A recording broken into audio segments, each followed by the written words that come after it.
चौथा अवतार नर नारायण का अवतार। धर्म की पत्नी मूर्ति के गर्भ में बद्रीनाथ धाम में नर और नारायण ऋषियों के रूप में प्रकट होकर उन्होंने इंद्रियों के दमन और कठिन तपस्या का आदर्श प्रस्तुत किया।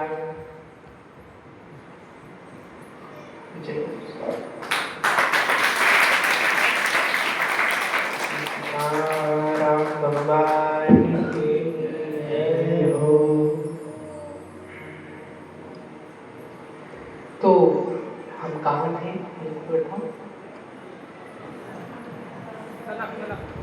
गुलाब के फूल में ध्यान चले गया। गुलाब की माला कितनी सस्ती कुत्ती है हमारे लिए। भगवान की कथा से फूलों की माला में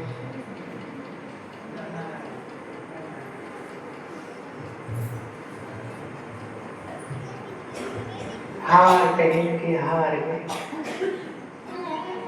इसलिए हार पहन के जीतना है। भगवान के चरणों में यदि चले गए, भगवान के आगे हार मान लिया, तो भगवान के आगे मानी गई हार पूरे विश्व में जीत का संकेत है।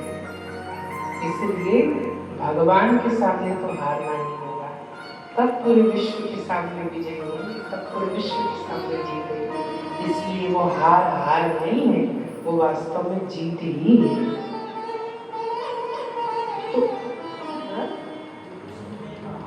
हाँ, आचार्य जी कह रहे हैं विश्व विजय का हार। भगवान विश्व विजय बनाए। विश्व में तो एक ही है, ये मोहिनी माया ऐसे घूम रही है खोपड़िया में कि क्या बताए।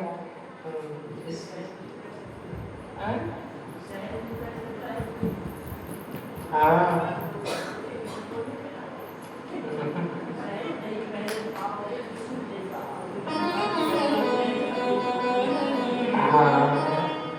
हार सब लोग नहीं पहन सकते, हार स्वीकार भी सब नहीं कर सकते।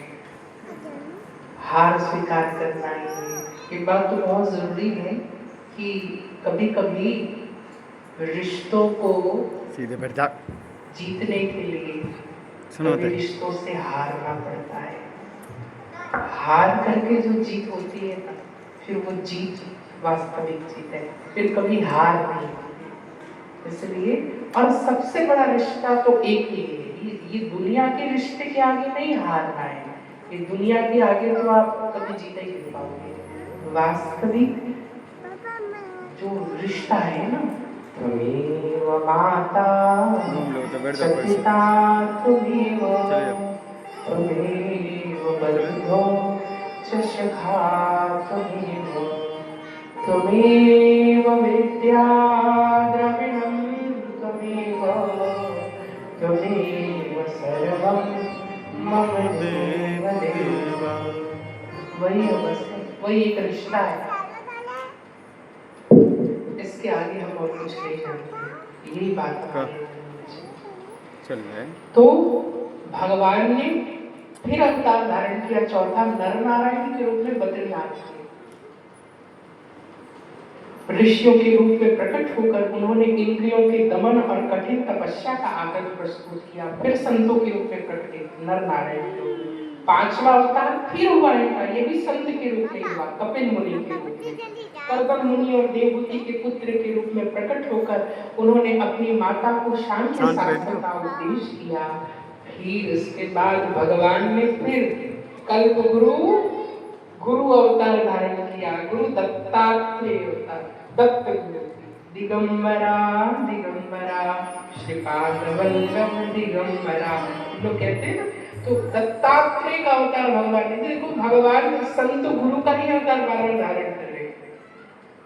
अनसुया और अत्रि मुनि के पुत्र बनकर उन्होंने अलर्क और प्रहलाद का आत्मज्ञान किया। फिर यज्ञ रूप से भगवान रुचि प्रजापति और आकुति के यहाँ उन्होंने स्वयं मनवंतर का पालन किया। फिर आठवें फिर संत का अवतार धारण किया ऋषभ देव के रूप में, जो जैनियों के तीर्थंकर हैं, आदि ऋषभ देव की, यही से उनकी परंपरा चली है।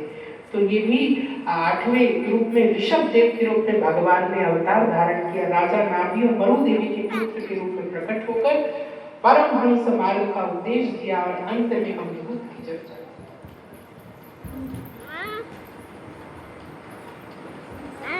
9वां पृथु अवतार। पृथु मंथन शरीर, बेल के शरीर को मत करके पृथु प्रकट हुए और उन्होंने पृथुओं को औषधि और अन्नों से भर दिया। 10वां मत्स्य अवतार, 11वां कच्छप अवतार, 12वां धन्वंतरी अवतार, 13वां मोहिनी अवतार, 14वां नरसिंह अवतार, फिर वामन अवतार, फिर परशुराम का अवतार, फिर व्यास, फिर से गुरु का अवतार, फिर राम अवतार, फिर बलराम अवतार, फिर कृष्ण अवतार, फिर बुद्ध अवतार, फिर कल्कि अवतार, फिर ये ऐसे 22 अवतार, फिर एक हंस अवतार भी होता है। हंस के रूप से भी भगवान ने अवतार धारण किया। और हयग्रीव, ऐसा करके 24 अवतार भगवान के हो गए। इस प्रकार भगवान ने अवतार धारण किया। अब उन्होंने ये 5वें प्रश्न का उत्तर तो उनको मिल गया कि भगवान ने कितने अवतार धारण किए। तो केवल इतने ही, हमको ये बता नहीं सकता कि भगवान ने इतने ही अवतार धारण किए। भगवान बिनु पग चले सुने बिनु काना, कर विधि कर्म करे विद्वाना, आनंद रस सकल गण भोगी, बिनु वाणी वक्ता बन जोगी। भगवान किसी रूप में अवतार धारण कर सकते हैं। तब छठा प्रश्न उन्होंने किया कि जब भगवान चले गए तो धर्म किसकी शरण लिया। तब उन्होंने कहा ऋषियों की व्याकुलता को देख करके कि भगवान के परम धाम जाने के बाद भगवान ने अपना स्वरूप वांगमयी प्रतिमूर्ति श्रीमद् भागवत में समा दिया और भगवान ने शब्द ब्रह्म का रूप ग्रहण किया। और तब से ज्ञान, वैराग्य, भक्ति और धर्म भागवत की कथा में और भागवत की कथा के माध्यम से संत सत गुरुदेव भगवान की वाणी में समा गए। इसलिए कलयुग में जो महापुरुषों की वाणी का आश्रय ले लेता है बस वहीं से धर्म, अर्थ, काम, मोक्ष की प्राप्ति हो जाती है। इसी को तुलसीदास जी ने हनुमान चालीसा में कहा है, श्री गुरु चरण सरोज रज निज मन मुकुर सुधार, बरनउँ रघुवर विमल जो दायक पंचाल, बुद्धिहीन तनु जानिके सुनिनउँ पवन कुमार, बल बुद्धि विद्या देहु हरहु कलेश विकार। श्री गुरु चरण सरोज रज ये भरी गई। कुल मिलाकर के भागवत जी के श्लोकों में भगवान, इसलिए सबसे बड़ा धर्म का पालन नहीं करना है तो हमें सुनना होगा। जितने अच्छे श्रोता बनेंगे उतना हमारा परम कल्याण होगा।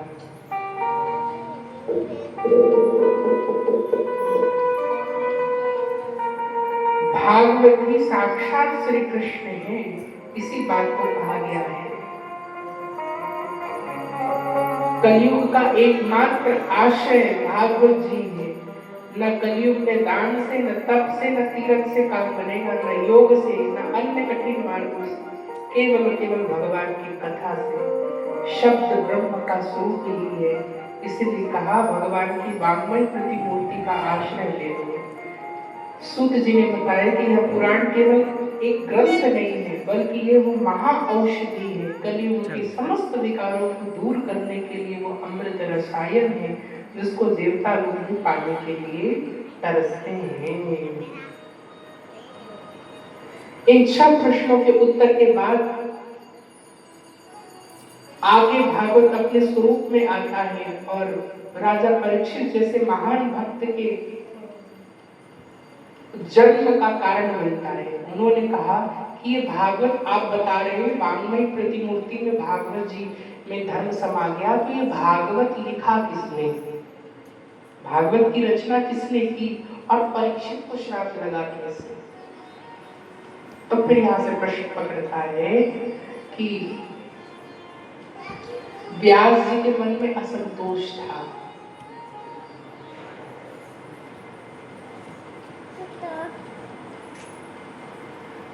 17 पुराणों को लेकर, महाभारत को लेकर मन में बड़ा संतोष की क्या करूं, सब तो लिख दिया पर फिर भी पर अशांत हैं।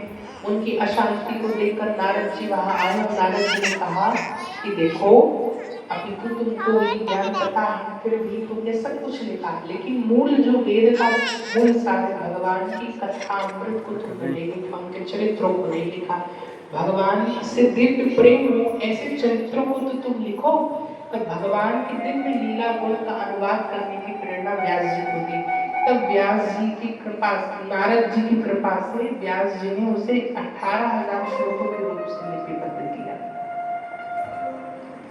नारद जी ने कहा कि देखो मैं इसे लिख तो दूं पर सुनाऊं किसको। व्यास जी ने कहा चिंता मत करो, इसको सुनाने के लिए भी सब आ जाएगा, क्योंकि मेरा तो एक ही पुत्र था जो यम प्रवचनतम अनुपेतम वेदकृत्यम, वो तो निकल गया वन की ओर, तो सब कुछ छोड़ करके, तो वो पुत्र मेरे पास वापस कैसे आएगा। नारद जी ने कहा चिंता मत करो, मुझे पता है मैं कौन था, दासी पुत्र था गुरुजन। मैंने, मेरी माँ संतों की सेवा किया करती थी। एक दिन माँ बीमार हो गई और मुझे भेजा संतों की सेवा करने के लिए। मैंने उन संतों के शीत प्रसादी जूठन खाया।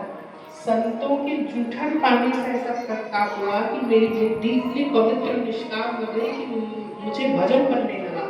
मेरे चिंतन में भगवान स्मरण होने लगे और दिन रात भगवान का भजन करने लगा। अब ऐसा हुआ कि समय जाने लगा, चातुर्मास पूर्ण हुआ और संत चलने लगे। मेरा मन में रोने लगा, अब मैं क्या करूं। तो संतों ने कहा जब तुम्हारी माँ चली जाएगी तब आ जाए। माँ को एक दिन संतों ने काट दिया। अब मैं वन में जाके चिंतन भगवान का करने लगा तो मुझे वही स्वरूप भगवान का स्मरण हुआ और उनके प्रताप से आज मैं ब्रह्मा का पुत्र नारद बना।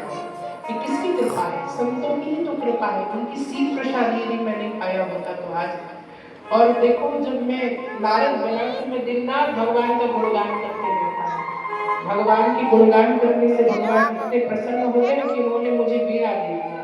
अब उस वीणा को बजाते बजाते मैं चाहे ब्रह्मलोक चले जाऊं, चाहे शिवलोक चले जाऊं, चाहे वैकुंठ चले जाऊं, मुझे कोई रोक टोक नहीं सकता।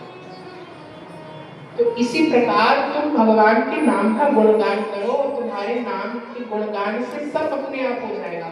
व्यास जी ने उस आज्ञा को शिरोधार्य करके जैसे ही नाम लेखन प्रारंभ किया, नाम भागवत जी का प्रारंभ किया और उसको जैसे अपने शिष्यों को सुनाया, तो सुखदेव जी के कानों में जैसे ही वो श्लोक पढ़ा, वही सुखदेव जी जो अपने पिता को छोड़कर निकल गए थे, आज वही सुखदेव जी उस श्लोक को सुन करके वो पुनः व्यास जी के पास आए। ये है भगवान के गुणगान का कमाल। सीधे बैठ जाओ, सीधे बैठो। श्री सीताराम भगवान की जय। हमारे महंत जी रामायण करके आ रहे हैं, तो अच्छा लगा इनका दर्शन करके। आप थक गए उनके जल पानी भर के।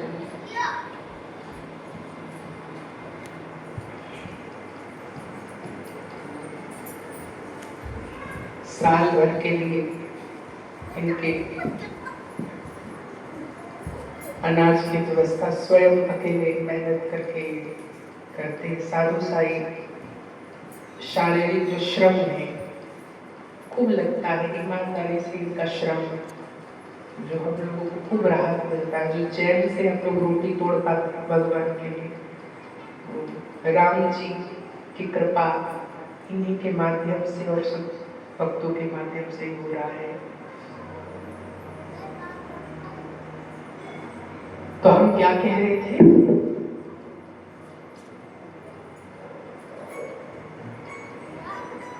बताओ स्मरण में ना।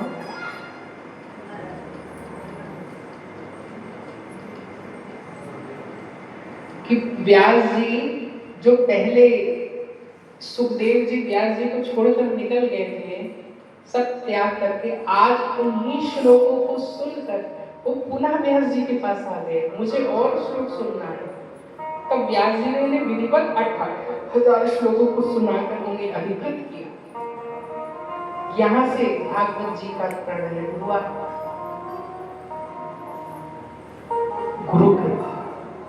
जब गुरु कृपा होती है ना तो यही होता है। इसलिए तो ऐसी सुगम बताई हो सतगुरु ने डगरिया, बताई हो सतगुरु ने डगरिया, ऐसी सुगम बताई हो सतगुरु ने डगरिया,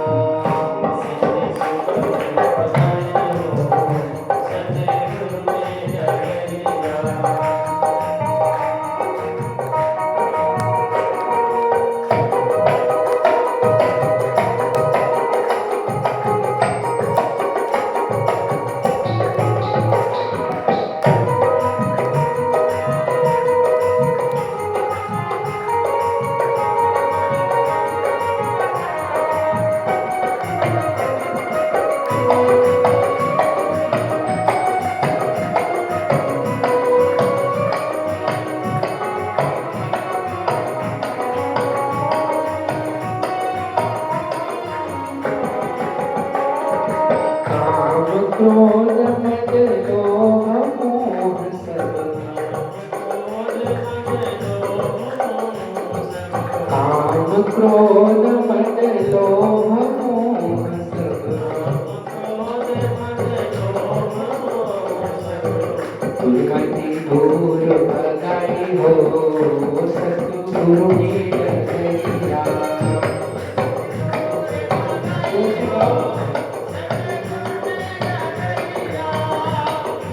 सुगम बताई हो सतगुरु ने डगरिया,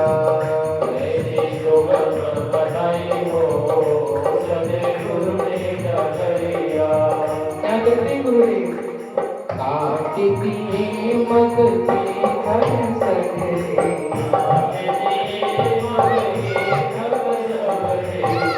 ज्ञान की खड्ग चलाई हो सतगुरु ने डगरिया,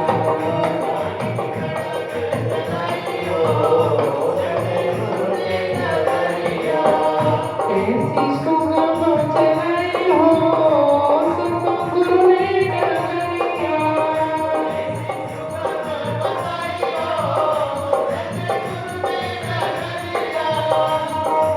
वीर की विवेकन से वीर की विवेकन से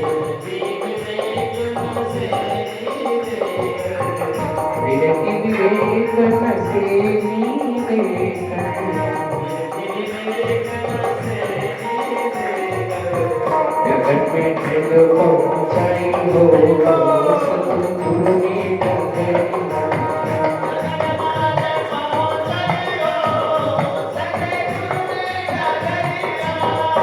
ऐसी सुगम बताई हो सतगुरु ने डगरिया,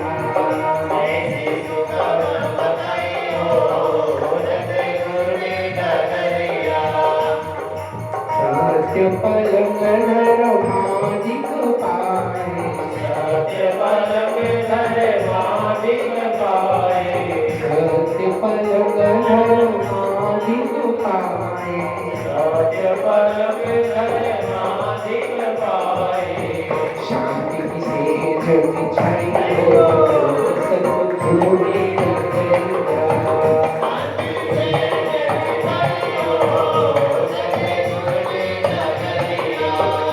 ऐसी सुगम बताई हो सतगुरु ने डगरिया,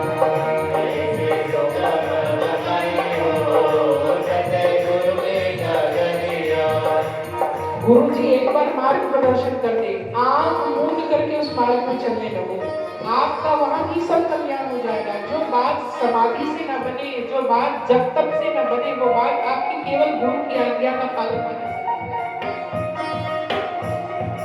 एक जहां इस दास के स्वामी, बैठे जहां इस दास के स्वामी,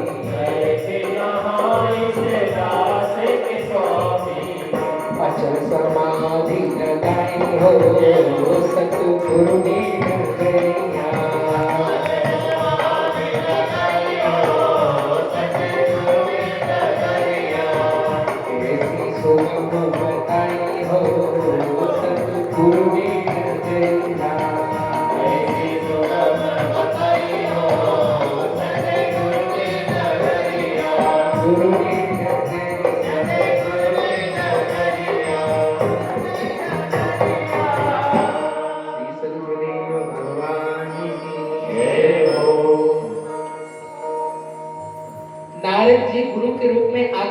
जी पर कृपा कर गए। इसलिए जो परीक्षित जी का पहला प्रश्न था भागवत जी का उद्गम कैसे हुआ, सूत जी का जो प्रश्न था और परीक्षित जी को श्राप क्यों लगा, तो भागवत जी के उद्गम के उपक्रम में यही सुनाए। व्यास जी ने तो 17 पुराण लिखे, 18वां पुराण इसलिए लिखा क्योंकि वेद के सारी चीजों को तो उन्होंने बता दिया, एक्सप्लेन कर दिया, लेकिन मूल तत्व प्रेम को बताने के लिए भागवत जी की रचना की, मगर किसके माध्यम से, गुरु के माध्यम से। चलो और खोया हुआ वो सब कुछ उनको प्राप्त हो गया। हाँ बोले चलो। अब बारी आती है भागवत जी को कहें किसको, बड़ी धागा सुखदेव जी। तो आगे पर सुखदेव जी सुनाए किसको, तो अब बारी आती है परीक्षित जी। वास्तव में महाभारत का वो युद्ध स्थल है जहाँ टूटी हुई जंघाओं को लेकर दुर्योधन पड़ा हुआ है और प्रतिशोध की ज्वाला में अश्वत्थामा द्रौपदी के 5 पुत्रों को, 16 पुत्रों को मृत्यु के घाट उतार देता है। जिसको जब द्रौपदी के रोते हुए विकारों को सुनता है जब अर्जुन, तो वे बाणों का संधान करता है, लेकिन उतने ही समय अपने ब्रह्मास्त्र का संधान अश्वत्थामा करता है। दौड़ते हुए उत्तरा आती है और कृष्ण के चरणों पर पड़ती है। भगवान श्री कृष्ण उत्तरा के गर्भ में प्रवेश करके अपने आयुधों के द्वारा उस उत्तरा के गर्भस्थ शिशु की रक्षा करते हैं और जब रक्षा पूर्ण होती है तब वो पुनः बाहर आते हैं। और भगवान श्री कृष्ण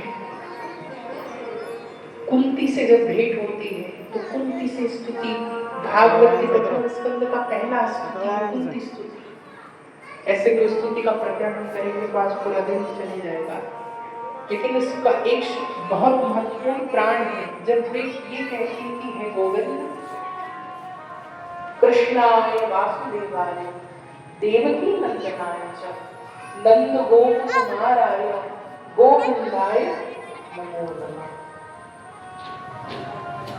हे कृष्ण, मैं क्या मांगू आपसे, मुझे बस विपत्ति ही दो। संपत्ति के रूप में विपत्ति ही मांगती हूँ, क्योंकि ये विपत्ति में ही आपका स्मरण हो सकता है। इसका मतलब क्या है, वैष्णवों के लिए सबसे बड़ी विपत्ति वही है जिस क्षण वो भगवान को भूल जाए। भगवान का विस्मरण किसी भी क्षण नहीं होना चाहिए, हर क्षण भगवान का स्मरण बना है। आगे भगवान के साथ भीष्म जी के पास लेकर जाते हैं, जहाँ भीष्म जी मृत्यु की शैया पर पड़े हुए हैं और सामने में भगवान श्री कृष्ण है, लेकिन वाह वो मृत्यु, वो धन्य है वो मृत्यु हुई। भीष्म जी कहते हैं अब ऐसी सद्गति हो कि हे नाथ, मैंने जीवन भर अपनी मति संसार में ही लगाई, मैंने अपने बुद्धि का ब्याह संसार से कर दिया था, लेकिन आज मैं अपनी इस बुद्धि का ब्याह, मति का ब्याह आपसे करता हूँ। आज वास्तविक मेरी मति का राग आपसे हो रहा है और मैं यही आपके चरणों में अपने प्राणों का विसर्जन करता हूँ। यानी मृत्यु कैसे हो ये भीष्म पितामह सिखा रहे हैं, ये सब अधिकार करते हैं प्रथम स्कंद, ये बता रहे हैं कौन है भीष्म पितामह, ये धृतराष्ट्र कौन है, ये महाभारत में तो कहीं और नहीं, ये धृतराष्ट्र अश्वत्थामा अपने अंदर ही है। दुर्योधन की टूटी हुई जंघा वो अहंकार का प्रतीक है। जो व्यक्ति अहंकारी होता है ना तो भगवान के अहंकार को तोड़ते हैं। इस जंघा ये अहंकार को तोड़ने का प्रतीक है। अश्वत्थामा प्रतिशोध का प्रतीक है। प्रतिशोध की ज्वाला हमेशा जब व्यक्ति के अंदर होती है ना तो अपना नाश कर देता है।